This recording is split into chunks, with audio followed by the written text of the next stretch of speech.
Vamos abrir nossas Bíblias no livro do Evangelho de Cristo segundo Lucas.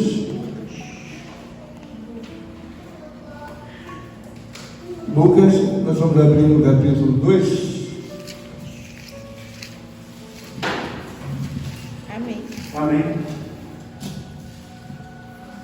Capítulo 2, eu vou ler do verso 33. É isso mesmo. Do verso 33 até o verso 35. Quem já achou, diga glória a Deus? Glória a Deus! Então vamos ler a palavra do Senhor. Diz assim a Escritura Sagrada. E estavam o pai e a mãe do menino admirados do que dele se dizia. Simeão os abençoou e disse a Maria, mãe do menino: eis que este menino está destinado tanto para a ruína como para o levantamento de muitos em Israel, e para ser alvo da contradição.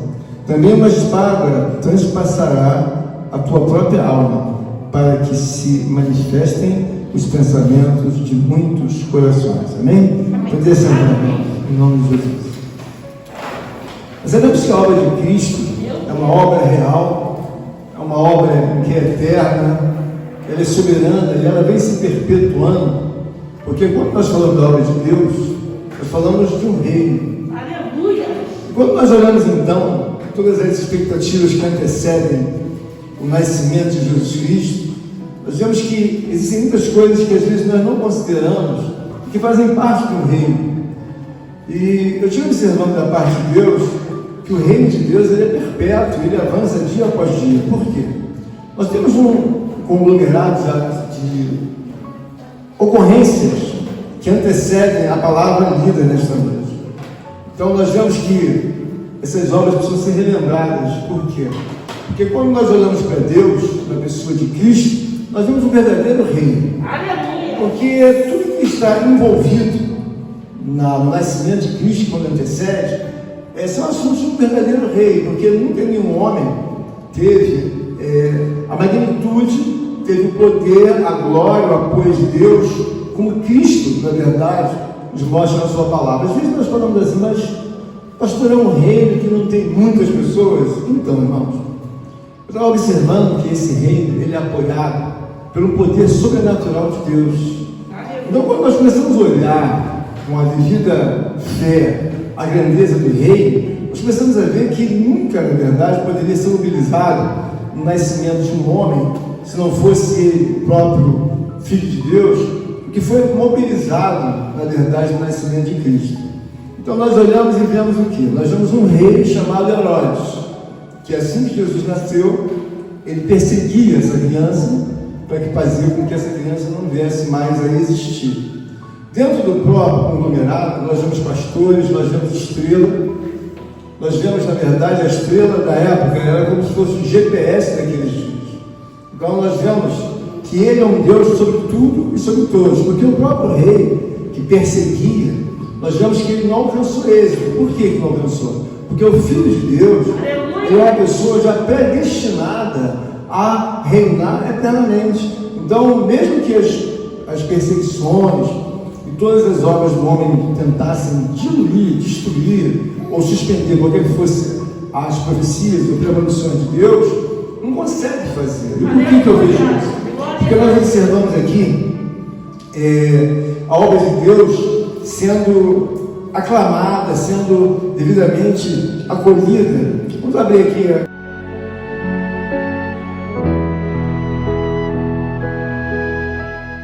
Vamos lá? Amém. Vamos dizer assim a palavra do Senhor.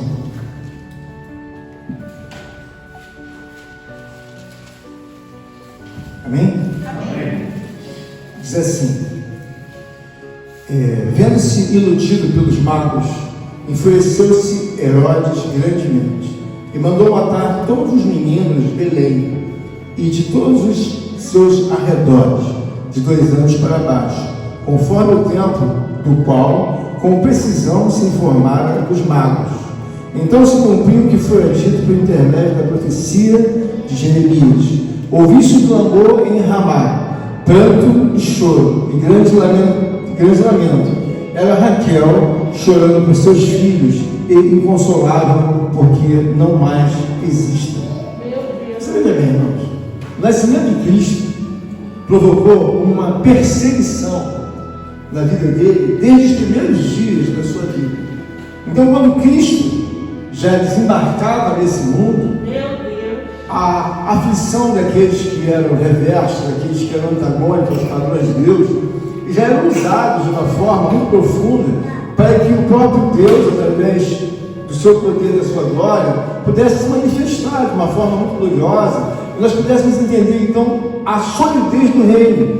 Então, nos primeiros dias de vida, ele desembarcou, a perseguição já começou. E aqui mostra que muitos inocentes, a matança dos inocentes, porque eles estavam desejando encontrar a pessoa de Cristo.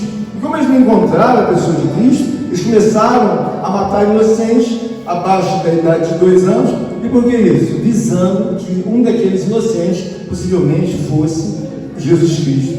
O que eu quero mostrar para os irmãos é que quando nós começamos a olhar para a palavra de Deus, nós começamos a descobrir que há uma solidez muito grande em Cristo, e é por isso que nós devemos homenagear, glorificar, engrandecer, porque isso faz parte da nossa vida. Como disse a nossa amada irmã Marcela, você só começa a ter a maior fé, o maior entendimento, quando você começa a conhecer que toda a obra de Deus, ela tem invocado uma estrutura, um alicerce. Porque na verdade é o seguinte: quando você vê um rei que iria se preocupar com uma criança, se essa criança realmente não fizesse diferença no mundo, naturalmente ele estava ali imbuído de uma personalidade maligna, de que na verdade ele foi traído. Eu comecei a ver aqui uma observação muito gloriosa, e que nós devemos entender pela parte de Deus o quão grande é o nosso Deus. Vamos para ver aqui em Lucas 1. Glórias a Deus. Estou fazendo essa ênfase, irmão, para nós podermos lembrar da onde saiu o nosso rei. Amém? Amém. Então, Lucas 1,46. Amém.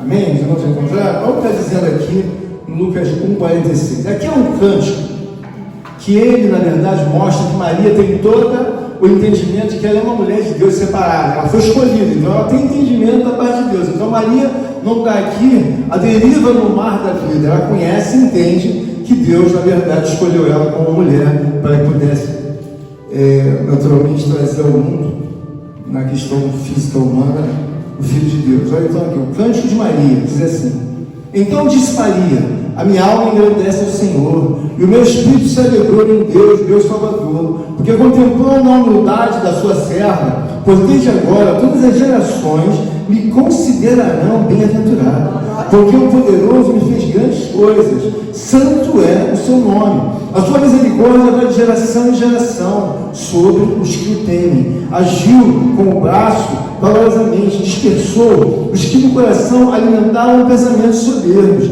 derribou do seu trono os poderosos, exaltou os humildes, encheu de bens os famintos e despediu vazios os ricos. Amparou a Israel, seu servo, a fim de lembrar-se da sua misericórdia a favor de Abraão e de sua descendência para sempre, como prometera aos nossos pais. Amém? Observe o seguinte, irmãos: nós temos uma série de expectativas ao nosso redor. Então nós temos expectativas de que Deus, Ele vai fazer grandes obras, as nossas grandes obras. Esses homens do passado, como Maria, como o próprio Zacarias, como o próprio Simeão, eles eram pessoas qualificadas por Deus, e na verdade o que lhes bastava era ver o cumprimento daquilo que tudo se falava através de seus pais, das suas gerações anteriores. Então, o que acontece? Eles viviam na expectativa de nascer um Salvador. Aquele mundo era um mundo que não havia esperança, era um mundo em que o próprio Israel já era escravo de todo o sistema, naturalmente, em que eles já estavam ali vivendo pela questão do Império Romano. Então eles não tinham liberdade, não tinham aquela alegria, mas eles tinham a esperança do nascimento de um Salvador. Quando nós olhamos aqui a palavra de Deus, nós vemos o quê? Nós vemos um Cântico de Maria. É uma mulher que ela entende que essa esperança deveria, na verdade, acontecer. E ela aqui louva a Deus com esse cântico. E nós vemos o quê? Que os homens sabiam que precisava nascer um Salvador. Ou seja, essa situação é insuportável. O que vivemos é uma humilhação tremenda. O que vivemos, na verdade, somos encurralados e não temos alegria. Por quê? Precisamos de um Salvador. A nossa vida espiritual dos dias de hoje, Sabemos que se Jesus Cristo não tivesse chegado até as nossas vidas, muitos de nós poderíamos estar algemados, poderíamos estar acorrentados, poderíamos estar com a nossa paz completamente comprometida, e não seria uma paz, seria uma aflição e angústia, como muitos dos homens ainda se encontram. Então, quando nós falamos de Jesus, nós falamos de alguém que vai realmente mudar a história da nossa vida. Então nós vemos aqui que eu li inicialmente o cântico de Simeão. O que tem na palavra de Deus? Tem aqui, para poder trazer a devida homenagem, nós temos o cântico de Maria, e ela reconhece que é uma obra de Deus, que Deus está fazendo no nascimento de Cristo na vida dela. Temos aqui também o cântico de Zacarias. Zacarias faz um cântico muito glorioso, e o que ele faz? Ele faz uma homenagem a Deus, considerando que o próprio Deus, vamos ler aqui em Lucas 1:67, a homenagem, agora Zacarias está homenageando ao nascimento de João Batista. Então olha aqui, 1:67, agora vem o cântico de Zacarias. Eu falei o cântico de Maria, agora vem o cântico, e não é o nascimento de Cristo, mas é uma grande homenagem que ele faz para o próprio nascimento do seu filho João Batista. Ou seja, o reino tem muito poder, muita força, e é o que fica de histórico para a gente. Diz assim: Zacarias, seu pai, presta bem atenção, irmãos, tem sempre o Espírito Santo de Deus envolvido no assunto. Glória a Deus. Zacarias, seu pai, cheio do Espírito Santo, profetizou dizendo: bendito seja o Senhor Deus de Israel, porque visitou e redimiu o seu povo, e suscitou plena e poderosa salvação na casa de Davi, seu servo, como prometera desde a antiguidade por boca dos seus santos profetas, para nos libertar dos nossos inimigos das mãos de todos aqueles que nos odeiam, para usar as misericórdias dos nossos pais e lembrar-se de sua aliança santa, e do juramento que fez a Abraão, nosso pai, de conceder-nos que, livre das mãos dos inimigos, o adorássemos sem temor, em santidade e justiça perante ele, todos os dias. Tu, menino, serás chamado profeta do Altíssimo, porque precederás o Senhor, preparando os caminhos, para dar ao seu povo conhecimento da salvação e redimi-lo de seus pecados, graças à entranhável misericórdia do nosso Deus, pela qual nos visitará o sol nascente das alturas, para iluminar os que jazem nas trevas e na sombra da morte, e dirigir os nossos pés pelo caminho de paz. O menino crescia e se fortalecia em espírito, e viveu nos desertos até o dia em que havia se manifestado em Israel. Está falando de quem? João Batista. Então nós vemos assim, quando nós olhamos aqui, vemos alguns protagonistas, a nossa cabeça é imaginável o quê? Que nós possamos ver um volume de muitas coisas, e esse volume então possa trazer um resultado. Eu observei no reino de Deus que as coisas de Deus não precisam de muitos volumes. Deus não precisa, na verdade, de uma centena de pessoas para mobilizar a conquista de 1 bilhão de pessoas. Nós observamos aqui o nascimento de Cristo, falado e aqui registrado, como esperando a palavra, fala do cântico de Maria, fala do cântico de Zacarias, que ia ser pai de João. E também a palavra de Deus nos mostrou nesta noite que eu li sobre o cântico de Simeão. O cântico de Simeão é uma aleluia de um homem ao qual vivia segundo a graça de Deus. Esse homem é muito bem qualificado pela palavra de Deus. Ou seja, esse homem ao qual eu li a palavra, o cântico de Simeão, em Lucas 2:33, é um homem que Deus mostra uma radiografia de quem é Simeão. E por que isso é importante para a gente, irmãos? Todas as vezes que nós olhamos para Deus, nós devemos conhecer a solidez do reino de Deus. Quanto mais você vê o envolvimento, por exemplo, de Maria foi uma única mulher que, obedecendo a Deus, ela conseguiu persuadir, ou seja, ela conseguiu levar muitas outras mulheres para o entendimento. Porque quando uma mulher vai aqui e lê o cântico de Maria, está abrindo para aquela mulher os portais de um entendimento ao qual Maria teve. Então, veja bem, Maria, quando estava vivendo com Cristo, ela sabia que a responsabilidade dela era gigantesca. É uma responsabilidade de estar cuidando do próprio Filho de Deus. E nós sabemos que tudo isso que remete à palavra vida custou um grande preço de dificuldade para Maria. Por quê, irmão? No cântico de Simeão, o que eu li, o contexto, a palavra de Deus mostra a qualificação de Simeão. Então vamos ver o seguinte: quando eu começo a ler a palavra de Deus, no 2:25, eu começo a ver que a palavra de Deus faz questão de qualificar quem é Simeão. Toda vez que você vê Deus falando, ele está querendo dizer o seguinte: olha, irmão Eduardo, Deus qualificou aquela pessoa daquela forma. Olha, igreja, ele qualificou, na verdade, Simeão dessa forma. Então diz aqui a palavra de Deus, no primeiro capítulo, diz assim: havia um homem, 2:25, tá? Lucas 2:25. Havia em Jerusalém um homem chamado Simeão. Mas preste bem atenção, irmãos. Homem este justo e piedoso, que esperava a consolação de Israel, e o Espírito Santo estava sobre ele. Então é um homem separado. Não é um homem que você fala assim, é um homem que vai à igreja. Não, é um homem separado. Porque o escritor Lucas, ele é um dos últimos escritores, que ele não é contemporâneo dos demais apóstolos. Lucas está fora do tempo dos apóstolos. Mas Lucas diz aqui, através dos seus estudos, através da sua pesquisa, ele está querendo dizer assim, ó, Simeão é um homem justo e piedoso. O que é uma pessoa justa? Às vezes nós qualificamos de uma forma que precisamos entender a realidade da palavra em que Deus fala justificados. O que é uma pessoa justificada? É uma pessoa que ela é recriada por Deus, ou seja, aquela pessoa que é justificada, ela volta à inocência até então exigida por Deus.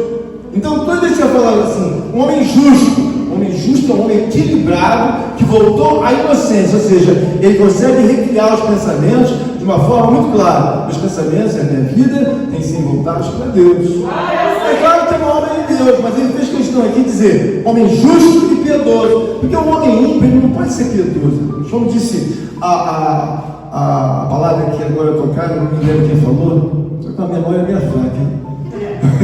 Alguém disse aqui que, foi o irmão disse, que os males saem do coração. É verdade. Entendeu? O que vem de fora, irmãos, não contamina o homem, mas que sai daqui. E por que sai daqui? Eu sempre faço uma ênfase para os irmãos, para que você entenda. A relação com Deus, isso é muito importante você entender. E foi uma das coisas mais difíceis que eu demorei muito a entender. A relação com Deus, ela sempre tem que estar pautada, arraigada, estruturada, naquilo que Deus, na verdade, deseja que nós tenhamos. Mas veja bem, o Lucas, ele qualificou Simeão como um homem justo, piedoso, que esperava na consolação de Israel. Ou seja, era um homem que estava ali, ávido em ver cumprir as profecias, as obras também das predições, todo aquele conglomerado que ele ouviu. Vai nascer um Messias, vai nascer Yeshua, vai nascer o Nazareno. Estavam aqui muitos anos no ouvido. Então, por exemplo, quantos anos nós estamos no ouvido? Jesus vai voltar, Jesus está voltando. E que eles estavam, o quê? Contrariamente, Jesus naquele tempo não havia nascido. Então, a Bíblia diz que esse homem esperava o nascimento de Cristo. E a gente pode provar pela Escritura que ele esperava. Olha o que diz no parágrafo seguinte. Ele é um homem diferenciado. E o Espírito Santo fala sobre ele, né? 25. Aí depois no verso seguinte diz assim: revelar-lhe o Espírito Santo que não passaria pela morte antes de ver o Cristo se tornar. Existem promessas na nossa vida, porque nós, às vezes, pensamos, vai chegar agora, irmãos, você vai demorar. Irmãos, o que deve estar bem esclarecido no nosso coração é que quando você crê em Deus, você sabe a historicidade toda daquele Deus que você serve. Você quer ver uma coisa? A mãe tem um filho. E hoje em dia, as coisas são mais modernas, fazem aniversário 2, 3 vezes, 4 vezes, não sei. Eu sei que é mais de um. Então o filho está com 3 meses, pum pum. O filho está com 6 meses, pum pum pum. 9 meses, sei lá, não sei. Eu sou, não sei como funciona. Sei que funciona, sabe? Como que é a regra, eu não sei. Então tá bom, todos os meses. Mas eu pensei que era 3 vezes por ano, quer dizer, todos os meses. Então a mãe sabe, né? Eu estou pensando que era até menos, não sabia que era 3. Eu acho uma coisa exagerada, mas isso é o problema de cada mãe. Então, veja aqui, todo mês tem aniversário. Aí o que acontece? Eu quero mostrar para os irmãos. A historicidade, ela fica devidamente gravada. Quando você está em Cristo Jesus, você tem que ganhar a solidez da sua fé. E quando alguém começar a conversar com você, você ter um conteúdo bíblico para poder colocar no seu armamento espiritual. Porque, por exemplo, todas as vezes que você começa a falar de Cristo, você começa a falar assim, eu tenho o primeiro dia tentando matar. E até hoje estão tentando matar, mas não conseguem. Por que não conseguem matar? Porque ele é o Filho de Deus. Então aqui no Canto de Simeão, nós vemos aqui outros homens piedosos, naturalmente Simeão, da Bíblia hoje, mas aqui está registrado Simeão, diz assim: revelaram ao Espírito Santo que não passaria pela morte antes de ver o Cristo, o Senhor. Então veja bem, irmãos, o Espírito Santo de Deus é um amigo, companheiro, que a gente vê naturalmente que Jesus Cristo foi. A palavra de Deus diz que ele iria substituir a Jesus Cristo. Então esse homem aqui já faz uso do Espírito Santo. Então quando você está na casa de Deus, você deve entender assim: o que é isso que vem na minha cabeça? É uma intuição ou isso é obra do Espírito Santo? Irmãos, quando você se entrega para Deus, entende que o reino de Deus é muito mais sólido, você está se entregando para uma obra que passa milênios. Os homens já tentaram destruir Cristo, já tentaram quebrar a pessoa de Deus. Irmãos, Ele é eterno e perpétuo, não vai mudar. Nós olhamos aqui e vemos aqui o quê? Aí o escritor, né? Ele faz questão de mensurar como era a pessoa de Simeão. Ele fala: movido pelo Espírito Santo, foi ao templo, ou seja, foi à igreja. E quando os pais trouxeram o menino Jesus para fazerem com ele o que a lei ordenava, Simeão o tomou nos braços e louvou a Deus, dizendo: agora, Senhor, podes despedir em paz o teu servo, segundo a tua palavra, porque os meus olhos já viram a tua salvação, a qual preparaste diante de todo o povo. Irmão, aquela multidão, milhões de pessoas, exatamente 1 milhão de pessoas, em Israel, estavam esperando o feito do nascimento de Jesus. Qual era o feito? Quando ele nascer, devido às profecias, devido aos relatos dos profetas, o que ele está dizendo? Ele vai frear tudo, vai mudar tudo. E quando, na verdade, nós olhamos uma palavra como essa, nós não vemos milhares nem centenas de pessoas envolvidas numa história como essa. Nós vemos Maria, nós vemos José, vemos seus primos, vemos João. Alguém vai dizer: pastor, quantas pessoas têm envolvidas no nascimento do Rei Jesus? Nós, quando olharmos aqui, irmãos, não temos nem 50 pessoas. Mas nós temos uma historicidade que ela faz toda a diferença. Porque, por exemplo, uma pessoa nasce. Então, a pessoa que nascida ali, ela está envolvida com uma estrela guia. Peraí, o que é isso? A Bíblia diz que um anjo vai até os reis magos. E os reis magos são os pastores de ovelhas. Você sabe o que aconteceu? Nasceu o Filho de Deus. Jesus Cristo nasceu. E eles ficaram, naturalmente, sedentos para poder ver aquela confirmação que esperavam já há muitos anos para aquilo, para aquele grande evento. Mas a palavra de Deus mostra que quando eles estavam, eles queriam presentear, queriam ver a pessoa de Cristo. Então, o que acontece, irmãos? Não é claro que não preciso falar que não havia rádio, nem nada, porque não tem nada, só tinham talvez um candeeiro na mão, uma lâmpada, uma vela, um negócio qualquer para poder andar no escuro. Deus foi tão bom que falou para eles que aonde aquela estrela parasse era a casa onde o menino estava. Então a Bíblia diz que eles viram a estrela e foram seguindo a estrela. De repente a estrela parou. Então vamos àquela casa. E lá estavam Maria, José e Jesus. O que eu quero mostrar para os irmãos é que em determinados momentos essa historicidade precisa estar viva em nossos corações. Porque alguém pergunta para você: de onde saiu o Cristo? Bom, ele saiu de Maria. Bom, irmão, é claro que eu seguiria de uma mulher. Mas a história mostra que há um brilhante desenvolvimento de escritura na vida daqueles que já estavam esperando por Cristo. Você veja bem, ó, quando o próprio Simeão, ele entende que Cristo vai nascer, ele não sabe o dia, não sabe a hora, mas ele entende: olha, foi o promessa do Espírito Santo. O Espírito Santo de Deus não mente. Não mente. Agora imagina quantos dias, irmãos, o Espírito Santo de Deus, na verdade, deu para esse homem. Ele deu dias, mas não deu para exatamente o dia do nascimento. Isso mostra para a gente que Jesus, quando nós falamos de Jesus, nós estamos falando de alguém que é um rei mesmo. Porque, irmãos, qual é a pessoa que vai nascer e a estrela vai parar exatamente na casa da pessoa? Um GPS espiritual, onde vai dar? Coloca a estrela lá que eles vão para casa. Então, quer dizer, além daquelas munições espirituais que nós temos conhecimento, essa é uma munição muito gloriosa. Você por acaso já viu alguém nascer e que a estrela apontasse a casa?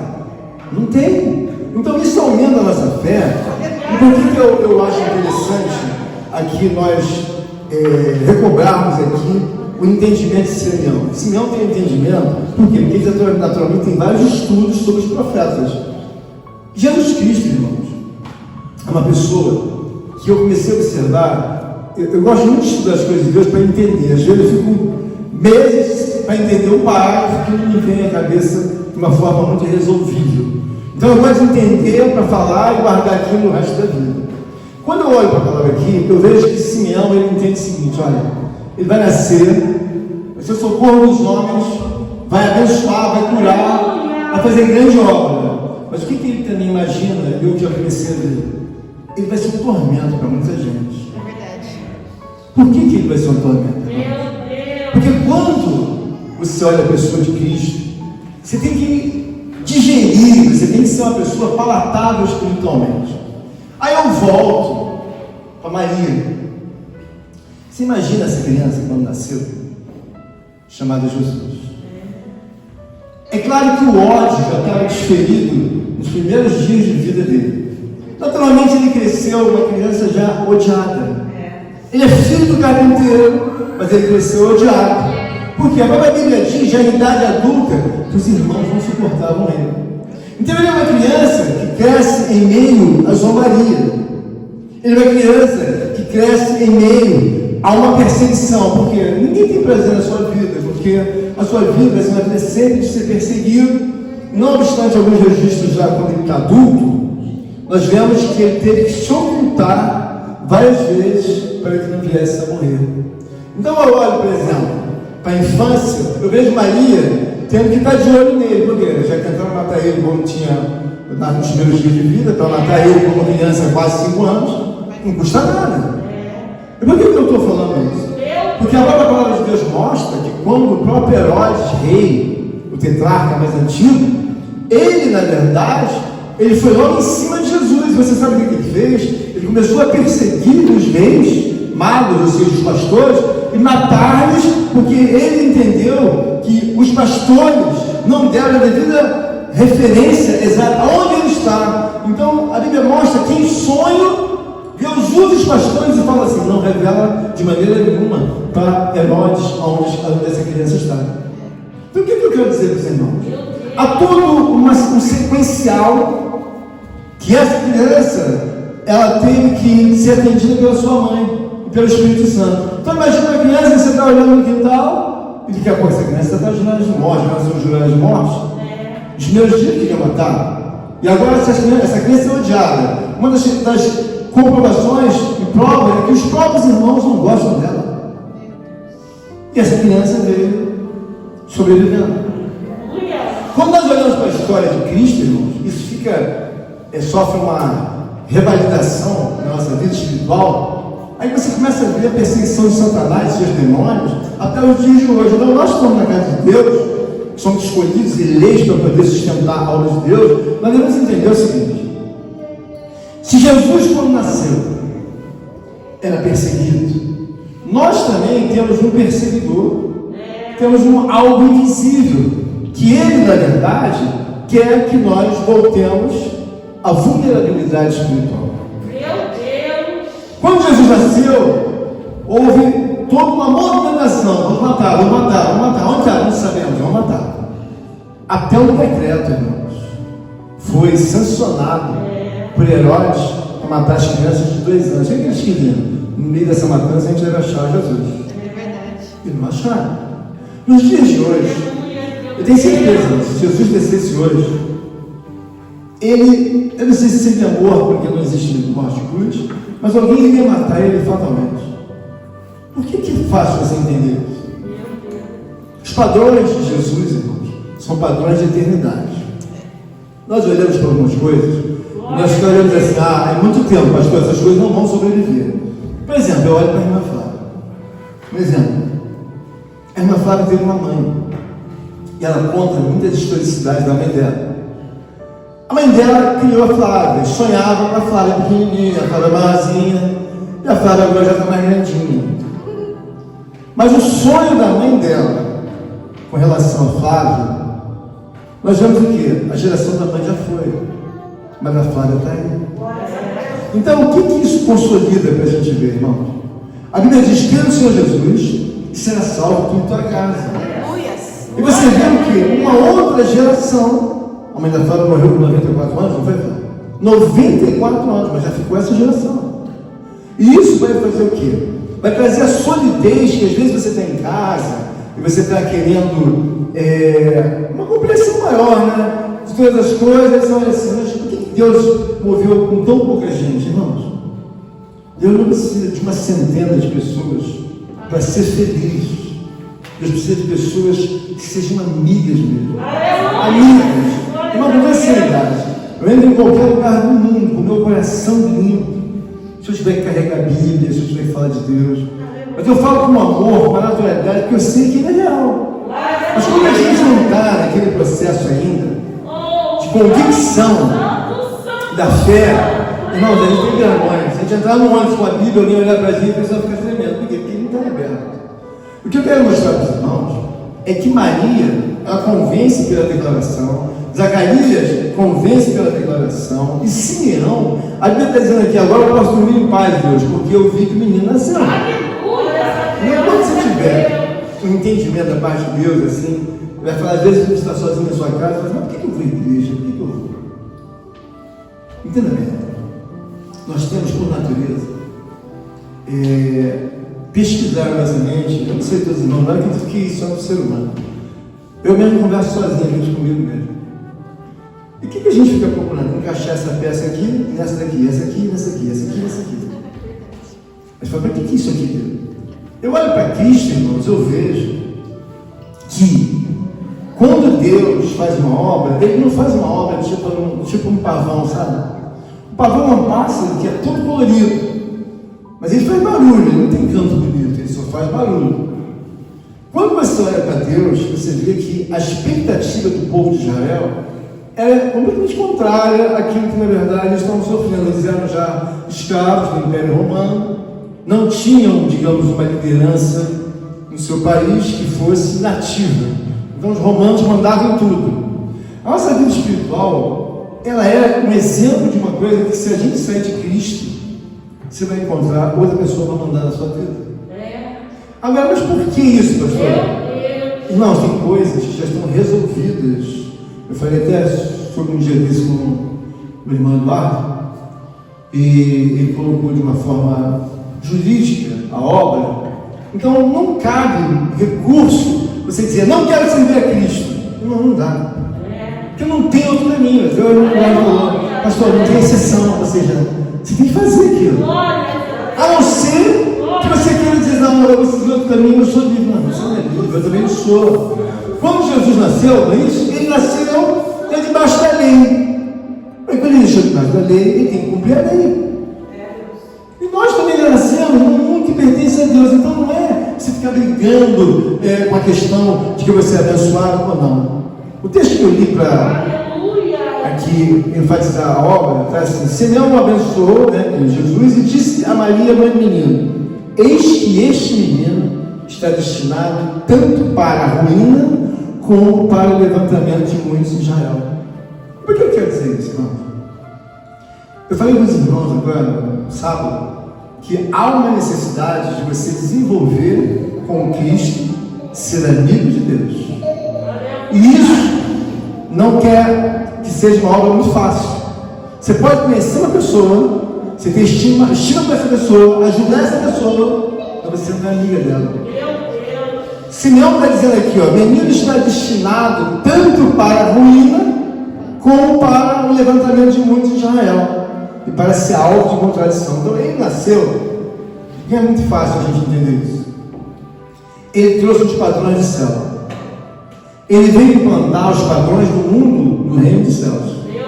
Quando ele veio implantar os padrões do mundo no reino dos céus, ele veio, e a Bíblia diz que dentro de uma sujeição, dentro de uma perseverança, dentro de uma sinceridade na realidade, ele falou: não vou dar a viagem perdida, que eu vou implantar o reino de Deus. Então a Bíblia mostra que o ministério de Cristo foram 3 anos, ele implantou.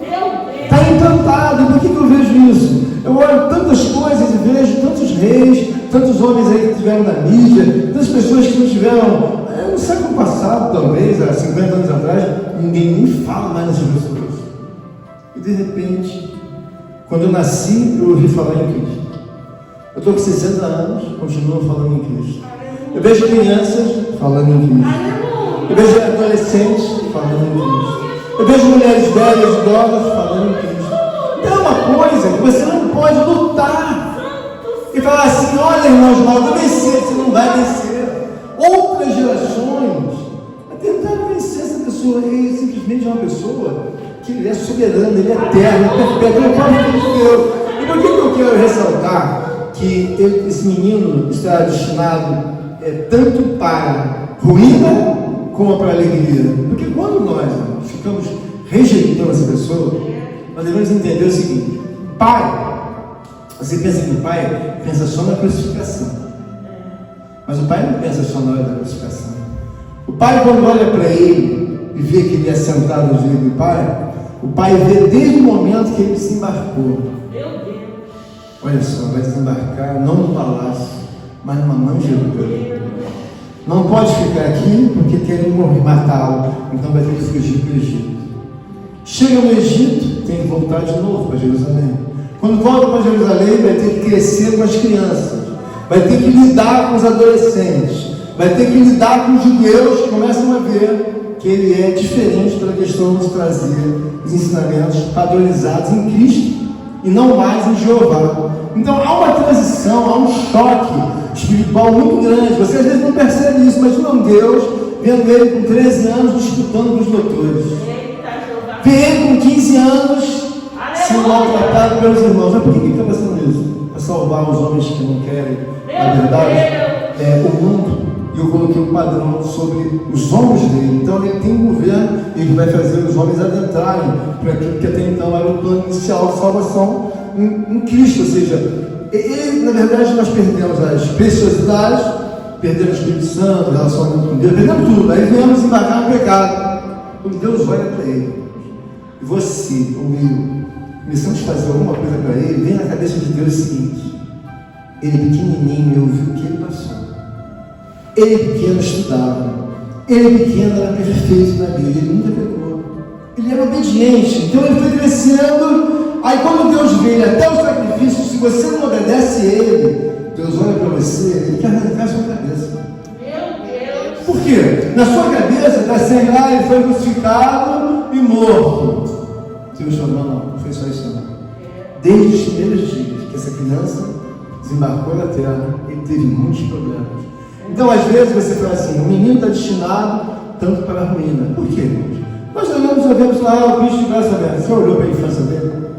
Já olhou para a juventude que ele passou? Já olhou para os irmãos odiando ele em casa, zombando dele? Mas ele fez tudo calado. Então, quando a ciência de Deus vem para a nossa vida, nós devemos entender o seguinte: que esse menino, ele muda a vida de muita gente. Mas quando alguém pega nele, na pontinha do dedo dele, e despreza ele, é como a irmã Kelly falou: a palavra não volta vazia. O que ele está dizendo aqui? O menino é destinado tanto para a ruína, como para o levantamento de muitos de Israel, para essa autoconversão. Por que ele está aqui no verso 35? Diz assim: também uma espada transpassará a tua própria alma, para que se manifestem os pensamentos dos corações. Ou seja, ele tem uma história de vida que ele é uma pessoa inocente. Quando Deus vê uma pessoa inocente, irmãos, Deus compra a guerra daquela pessoa, porque é uma pessoa inocente. Ela está ali de boa vontade. Então ele não está ali simplesmente porque ele se arrependeu como nós. Não, ele não se arrependeu de nada. Por quê? Porque ele nasceu puro, mas ele está prestando serviço de salvação. Agora você imagina bem: o bombeiro joga corda para você. Está no meio da correnteza. O mínimo que você pode fazer é segurar a corda e, quando descer, agradecer o bombeiro. Há pessoas que dentro da igreja, esse é o problema, elas às vezes não têm o reconhecimento de homenagear Cristo. Por quê? Elas olham e a sensibilidade humana não alcança. Aquela pessoa não nasceu grande, né? Ela nasceu uma criança. Então ela vai evoluindo, são anos e anos. até chegar aos 33 anos, foi quando Jesus levou para os céus. Então, o que eu peço assim para os irmãos entenderem? Que a história dele é uma história meio de ódio, meio de ciúme, meio de sofrimento, quebraram os pés, quebraram as mãos, furaram, zombaram, prenderam, espotearam, colocaram. Então, a história dele não é essa história, bota aí. Uma história de humilhação terrível. Então, quando Deus olha para um de nós, Deus espera no mínimo que nós não sejamos como os outros homens foram. E por que isso, irmãos? Porque isso vai mudar a nossa historicidade diante de Deus. O que eu quero dizer para os irmãos é assim: olha, eu falo de Deus, irmã Flávia, irmã Rosângela, irmã Keira, falo de Deus. Sabe, irmã Marcela, eu falo de Deus. Sabe, irmão, eu falo de Deus. Mas e aí, irmã Liliana? Eu olho para o meu fórum íntimo, eu não sou amigo de Deus. Você deve entender no teu fórum íntimo. Você fala, você está sendo igreja? Não sou. Por quê? Olha o relacionamento que você tem com algumas coisas, com alguns parentes. Eles são relacionamentos, irmão, que às vezes você se relaciona com um homem aqui, uma mulher, uma criança, muito mais do que um Deus. Porque você consegue ver que você não é amigo de Deus. Por exemplo, eu gosto do Jonathan, falo com o Jonathan, amo o Jonathan em Cristo, mas eu não sou amigo do Jonathan. Eu tenho um relacionamento com o Jonathan, de pastor, eu podia ser mais amigo. Quando eu falei para a Flávia, eu não sou amigo do Vitor, conheço o Vitor e amo o Vitor. Por quê? Porque eu sei que para ser amigo é um relacionamento muito mais efusivo, é um relacionamento muito mais recíproco de um para o outro. A gente está preocupado com um com o outro. Com Cristo, você deve entender que quando você não desenvolve esse relacionamento, você não é amigo, é nem amigo dele. Quer ver se ilude, fala assim, já dei meu dízimo, já dei meu trabalho. Daí você conversa com ele, tem intimidade com ele. Os sinais dele, você é tipo Simeão. Simeão falava com o Espírito Santo de Deus. Tem um sonho. Então, no nascimento dessa pessoa, um negócio tão assim, abrupto, de um lado positivo, que ele é anunciado por anjos. O nascimento dele envolve anjos. O nascimento dele envolve profecias. O nascimento dele envolve até estrela que guia, que vai para o lado. Envolve reis. Envolve, na verdade, homens e mulheres disponíveis a trabalharem pelo reino de Deus. Então, quando você estiver na sua casa orando, você entendeu o seguinte: às vezes você tem um chefe. O chefe é teu chefe, mas ele não é teu amigo. Com Cristo, o segredo é você entender o seguinte: eu tenho meu pai, tenho minha mãe, tenho meu marido, mas essa pessoa entrou na minha vida. E a Bíblia está dizendo aqui que ele é destinado tanto para a ruína como para o levantamento de muitos. Por rei ser uma pessoa filha de Deus, o que Deus quer que você saia daqui entendendo? Olha, melhor é ter um relacionamento com ele. Por quê? Deus sabe que você se relaciona melhor com o teu filho do que com Deus. Deus sabe que você se relaciona com o teu neto melhor do que com Deus. Ele sabe, ele olha para mim e vai ver. E eu vejo isso como uma porta para vocês saírem e entender: pastor, como eu posso chegar a Deus? Entenda, chega da sua Deus, Deus, eu estou até minhas coisas, eu estou na igreja, eu canto, eu louvo, mas o meu fórum íntimo diz assim: eu não sou amigo de Deus, eu tenho uma admiração por ele. Então, o que Deus quer nos mostrar nessa palavra, que essa pessoa é realmente filho de Deus. Às vezes você fala assim: pastor, eu não estou entendendo onde eu não consigo acertar. Olha, você precisa entender que, biblicamente, você precisa ter fé nessa pessoa, como Simeão teve, como Maria teve. Porque os anjos chegaram, Simeão aguardou, Ana aguardou, todo mundo sente a realidade de Israel, os profetas profetizaram, e ele vai nascer. Nasceu, mudou tudo. Porque quando ele nasceu, o governo estava sobre os ombros dele. Acabou esse negócio agora de ser perseguido, logo em seguida, um tempo depois, o próprio Império Romano veio abaixo. E às vezes você está com algum inimigo, que você fala assim: ele está me vencendo, esse inimigo. Mas por que esse inimigo está te vencendo? Irmãos, veja bem, se eu estava dando esse exemplo até para o irmão Eduardo, alguém chega na fila, eu até vou usando o irmão Eduardo como esse, se tem uma festa na casa dele, e ele dá uma credencial para todo mundo entrar na fila, aí ele deixa a ordem na recepção: só passa quem tiver esse convite. Mas de repente o irmão Eduardo vem na fila, ele olha lá para baixo e vê uma pessoa conhecida. Ele fala: peraí, vem, você está na fila, né? Porque você é conhecida dele. Cristo é uma pessoa que olha para a mulher e para o homem, ele conhece na hora.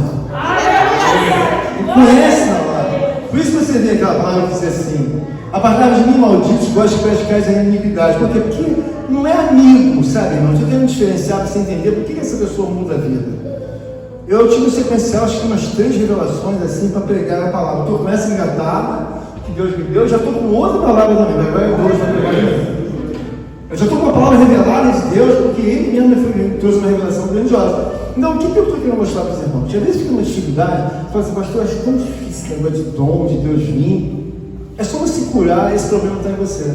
Porque às vezes o vizinho fala, ô, bom dia, mas você não é amigo do vizinho. Você fala para ele, mas não é amigo do vizinho. Deus é uma pessoa que você tem que se doar para Ele todo. Aleluia! Doar para Ele todo, você vai falar, Senhor, mas eu estou com vontade. Por quê? Porque eu sei que você foi homenageado pelos anjos. Você foi homenageado até mesmo por uma estrela, com um GPS. Ninguém ia. Tua casa foi apontada. Você tentou te matar novo. Então há um histórico todo diferenciado que eu tenho que me ajoelhar e você também. Porque às vezes você diz, pastor, eu vou começar aqui. Irmãos, você não é amigo de Deus, você não é amigo. Você não pode ficar chateado comigo. Deixa eu também dizer para você, ó, você apenas fala dele. Você apenas entrega seu dízimo, que já é uma coisa muito boa, já avançou bastante. Sua oferta já é muito, já. Mas agora, o fato de você pagar o seu IPTU, ou pagar o seu cartão, lá, o seu cartão de crédito, não quer dizer que você conhece o dono da Visa nem da Mastercard, mas você paga. Então, em Deus é diferente, você tem que furar a barreira, furar, como esse nome é furado, considerando o Espírito Santo de Deus. Aí você vai chegar a Ele. Porque quem vai ver, quer conhecer a Cristo. Porque Ele não vai só fazer o trabalho dele temporal, tem que se mexer. O Marcelo, a Flávio, ou o José. Porque se o José não se mexer, trabalhei, tá aí daí. Todo mundo trabalha, José. E Deus quer nos mostrar nesta noite, se tem alguma coisa faltosa, pensa no seguinte: essa pessoa não tem só histórico de derramar sangue na cruz do Calvário e quebrar ninguém. Deus olha para ele e fala assim: a infância dele toda, eu não tirava os olhos. Porque se eu tirasse os olhos, eu ia matar ele. Então, uma pessoa que deve ser homenageada não somente por Deus, mas por nós, como nosso grande Salvador, como nosso amigo, como nosso Deus, como ele merece exaltar.